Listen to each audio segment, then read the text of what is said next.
In this short video, we are going to go through a simple calculation to find out the escape velocity from the surface of the Earth.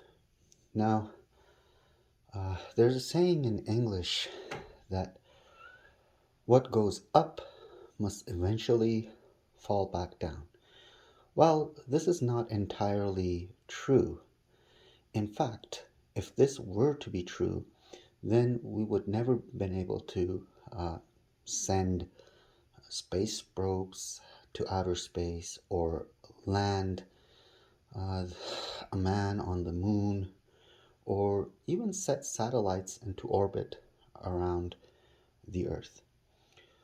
So we are going to use a fundamental theorem or principle, I would say, in classical physics that allows us to calculate the escape velocity from the Earth. In other words, I would want to find out what is the minimum amount of speed that a body must have in order to leave the surface of the Earth forever. And for that, we are going to use the conservation theorem of mechanical energy. First of all, we must remember that what keeps things on the surface of the Earth is a force, a fundamental force of nature called the gravitational force. And the gravitational force, or I would write it the force of gravity, is what we call a conservative force. Well, conservative force, we're not referring to any political, standpoint here. It is one of those terms that we use in physics that has a completely different meaning from what we hear in politics. There are forces in nature that we consider them conservative forces, and these forces differ from other types of forces in which, if one calculates the work done by these forces and going from one point to another point, the work turns out to be independent of the path or the trajectory that the body or the particle is moving through. So, forces in which their work does not depend on the track, on the trajectory, are dubbed conservative forces. For conservative forces, we assign a scalar potential energy function, which is a function of space. In the case of gravity, the potential energy function that we will be talking about, we usually show it by the uppercase letter U, and that is a function of a scalar function of space. Now, in terms of the Cartesian coordinate system, if we were using them, we would write down the gravitational potential energy as a function of x, y, and z. And if I consider the interaction, the gravitational interaction between two point masses, one of mass m and the other one of mass m prime, which are, let's say, situated at a distance of r with respect to each other, the gravitational potential energy function between them would take this form. It would be minus g, the universal gravitational constant, times the mass of the first particle or body times the mass of the second body divided by their distance. This is a consequence of Newton's universal law of gravitation. This g is a fundamental constant of nature, and up to, let's say, 3 significant figures, it is about 6.67 times 10 to the minus uh, 11 Newton meters squared per kilogram squared. But we don't need to really worry about the units here. On the other hand, we know that objects in motion possess a type of energy that we call kinetic energy. I would show the kinetic energy by the uppercase letter T, and that is defined as 1/2 the mass of an object times the square of its velocity. This definition of kinetic energy is true for objects that are not moving at speeds comparable to the speed of light. It is true in the realm of classical mechanics. All right, now since the force of gravity is a conservative force, that means the sum of the kinetic energy of a particle plus the potential energy would never change. In a separate video, I will prove to you why this has to be the case for conservative forces. In fact, the idea of a potential energy function is defined, is used only for conservative forces, including gravity. So we have this principle or this theorem, let's say, in physics that tells us that the sum of the kinetic energy plus the potential energy must always remain constant. All right, knowing these, let us try to calculate what is the escape velocity from a planet such as the Earth. All right, now for this, I will sort of consider a couple of approximations. First of all, let's consider the planet Earth to be represented by some solid sphere. Of course, we know that this is not the case. There are mountains, valleys. So the Earth is not a perfect sphere, and also the equator, the middle of the Earth is sort of bulged out as compared with the poles. But let's just forget about all of those little subtleties. We would consider a perfect sphere of radius r, which in the case for Earth, of course, the radius of the Earth is about 6.4 times 10 to the 6 meters. In other words, 6,400 kilometers. And let's say I have an object on the Earth, such as a shuttle, a space probe, and I want to send it out of Earth's gravitational pull. Now, mathematically, we know that the gravitational potential energy of any massive object would actually, depend on the relative distances between the two objects according to this formula.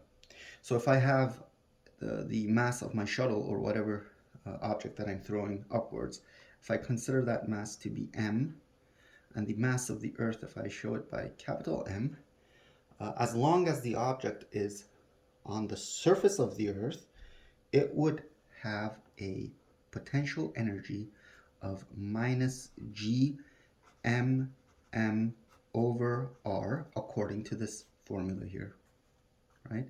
So initially the object is sitting on the surface of the Earth with this amount of potential energy.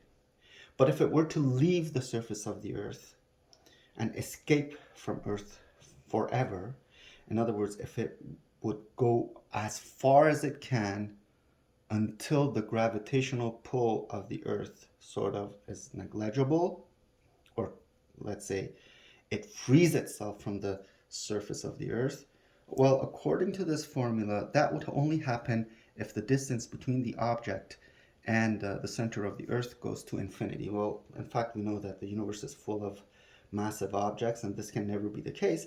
Nevertheless, let's consider a hypothetical situation in which there is nothing in the universe except the Earth and this object, and I want to throw this object all the way to infinity. So at infinity, the gravitational potential energy between this object M and the Earth would go to zero, right? Because if I substitute infinity in this equation here, well, I would end up with zero because it's a finite number divided by infinity is zero.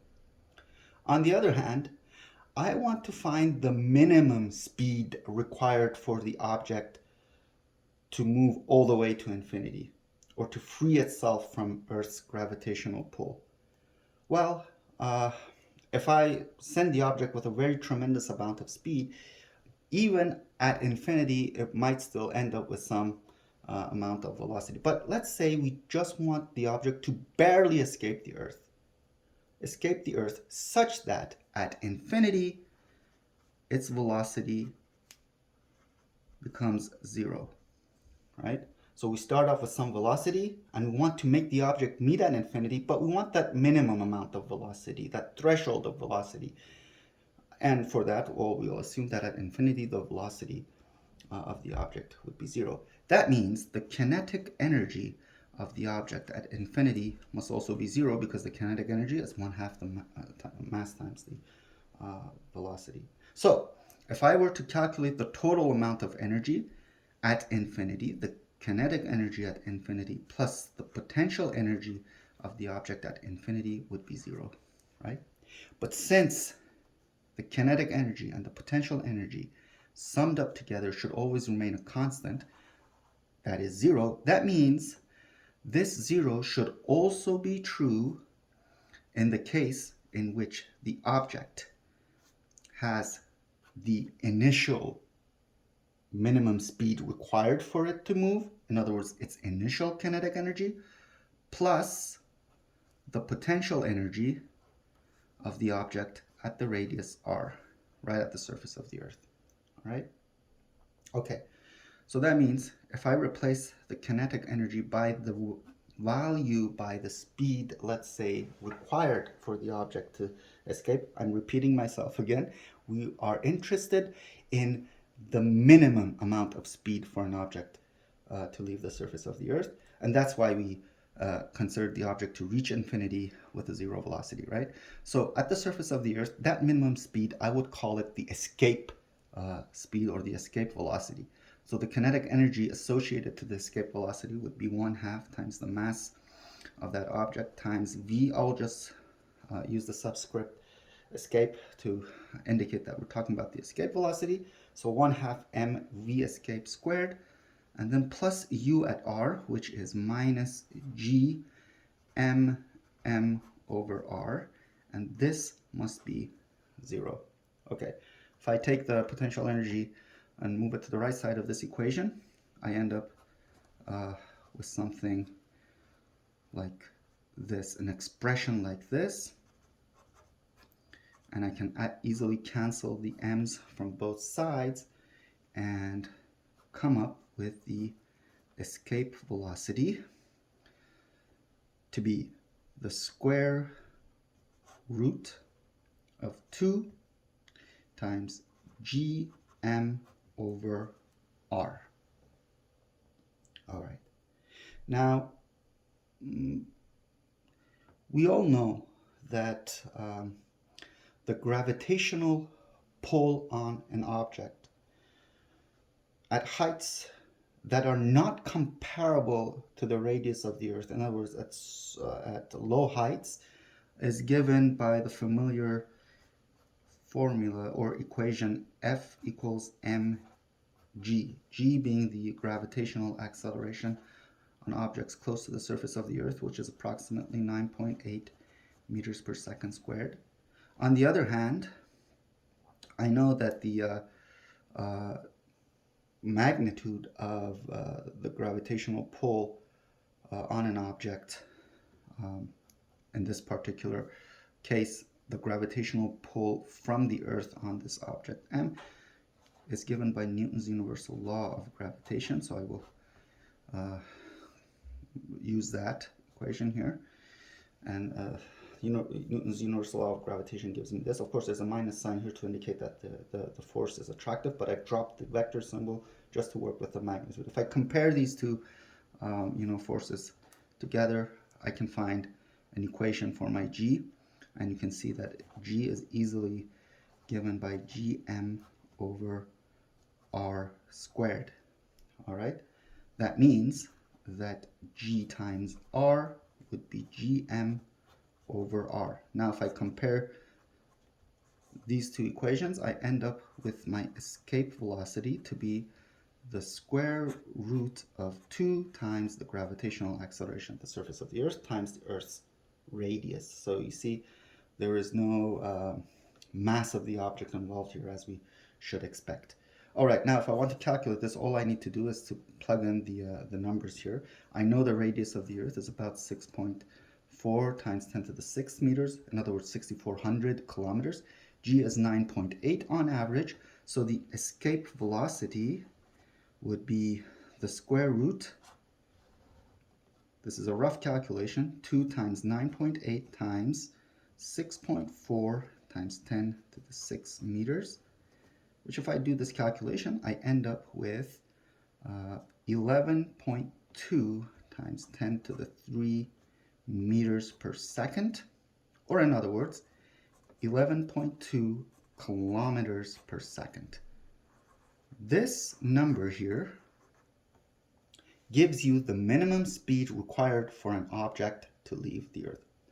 Remember, we've made a lot of simplifications in doing this simple calculation. The first one is that we consider the Earth to be a perfect sphere.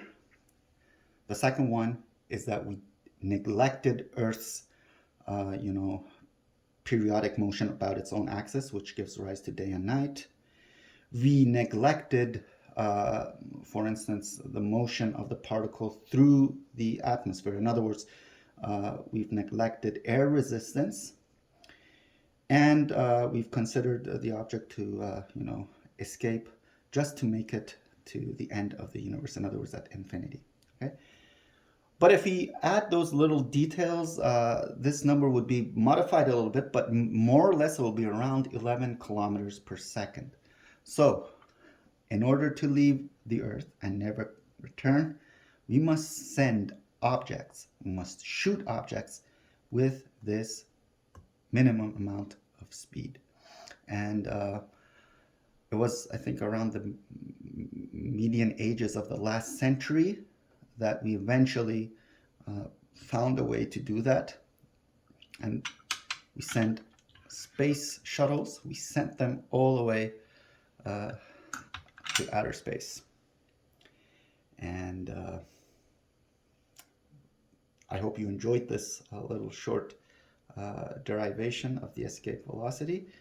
And you may have noticed that now that you know how to calculate the escape velocity for this particular problem, escaping the surface of the Earth, you can also consider this general equation here and calculate the escape velocity from any of astronomical bodies. If you know, for instance, their masses and their dimensions, in other words, the radius of those astronomical objects, you can always calculate the escape velocity. So for instance, if I were to, let's say, escape from the gravitational pull of the sun, instead of the mass of the Earth here, I would have to put in the mass of the sun, and here I would have to use the radius of the sun. Likewise, let's say in the Apollo missions, when people landed on the moon, the astronauts, the 12 people that have ever walked on the moon, when they wanted to get back, they had to, escape moon's gravitational pull. So in order to see what is the minimum velocity required to escape moon's gravitational pull, you would have to plug in the moon's mass and the moon's radius. So this is really a general formula, and it's a very simple formula to work with, and you can have fun by calculating the escape velocities from any planet that you like. Before we end this video, I just want to mention a short, short note here, and that is, unfortunately, in recent years, there has been a increasing number of videos in the internet which they advocate pseudoscience, or sometimes they even advocate superstition. Uh, One of the most popular ones is the fact that we never landed on the moon. Well, in another video, probably in the future, I would discuss with you the differences between sciences and pseudosciences and superstition, so that you would, you know, be able to realize what is real, what is scientific truth, and what is non-science. You know, as a species, we've been around on this planet for about a couple of million years, and it was only until recently, and when I talk about recently, I mean like the middle of the 20th century, in which we finally found a way to escape the planet with this escape velocity. And by the way, this escape velocity is 11 kilometers per second. In the Olympics, I think the fastest human being was Usain Bolt. His speed when he was running the 100-meter tournament was about 10 meters per second. 10 meters per second compared to 11 kilometers per second. So you see, it's very difficult to send things out of the influence of Earth's gravitational pull. And probably that was why it took us almost forever to come up with the technology that helps us, send things to outer space. And by the way, that is also the reason why sending people, sending equipment outer space costs a lot of money, right? Because you see, you have to put a lot of kinetic energy in your space probe. All right, I hope you enjoyed this video. If you have any comments, I would love to see them. You can put it in the comment section, and don't forget to subscribe. Until next time, have a great day or a great night, depending on where you live on this planet.